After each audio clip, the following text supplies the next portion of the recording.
For my country comparison project, I've chosen to compare Kenya and Cambodia, and as you can see, Kenya is located in East Africa and Cambodia in Southeast Asia.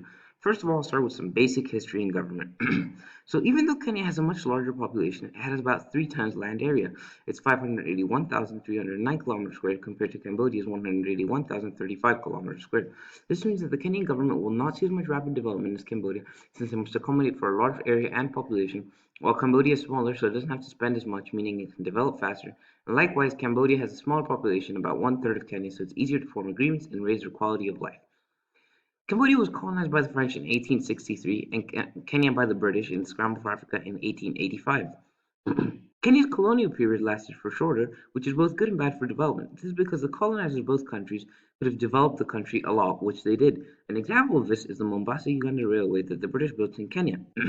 However, Kenya had a much shorter colonial period, meaning that Cambodia could have been further developed by their colonizers, although this longer period means that the colonizers had more time to take advantage of Cambodia.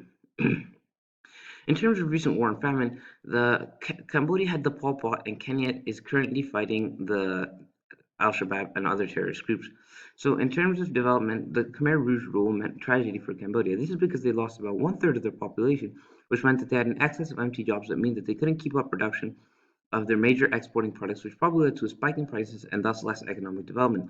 On the other hand, Kenya's problem isn't as severe in comparison, since the terrorists do not attack constantly, and they didn't gain political power like the Khmer Rouge did. And even though the terrorist situation also deters development, this is because they claim lives, force people to move, and force the country's resources to be shifted to military. Second, I'll move on to some industry statistics. Kenya imports more than they export, as you can see by the graphic, which means that they aren't making any profit off trade, thus falling into debt, because they are not generating wealth and therefore forced to borrow money and further increase their long-term debt. As a result of this, the Daily Nation claims that their annual debt repayment is set to hit shillings 618 billion next year.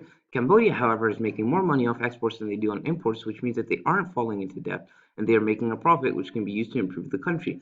While Kenya's development will likely be smaller since they are being forced to pay off their loans instead of redirecting that money into development projects which could benefit the country in a variety of ways, including healthcare, infrastructure, and education. Now I'll move on to some headline development indicators.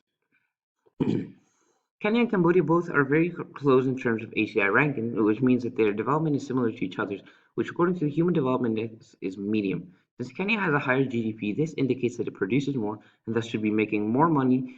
But however, Cambodia is a much smaller country, so even though it does not produce as much as Kenya, it can still see more rapid development since it requires less resources to achieve development.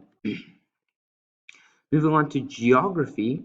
An aspect of geography that helps both Cambodia and Kenya is that they are both within a good proximity of the equator. This means that they are within a tropical region, and this means that the temperature is relatively the same all year round, which means that farmers can some farm some crops all year round since it is warmer for the most of the year.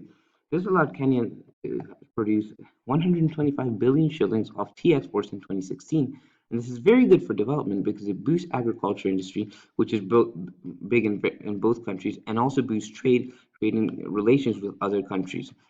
Specifically in Cambodia, rice farming contributes to at 5% of Cambodia's $16.1 billion exports.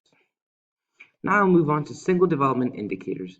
So, as you can see from the first graphic, Kenya's poverty rate is more than twice than Cambodia's, and even though Cambodia also has a considerable amount of poverty, for Kenya it is about 4.5 out of 10 people that live in poverty, and in Cambodia it's 2 out of 10. This isn't good for development because it means that a lot of people have a bad quality of life. Additionally, it is likely that these people will stay in poverty for their entire lives, and their children too, because of the poverty cycle.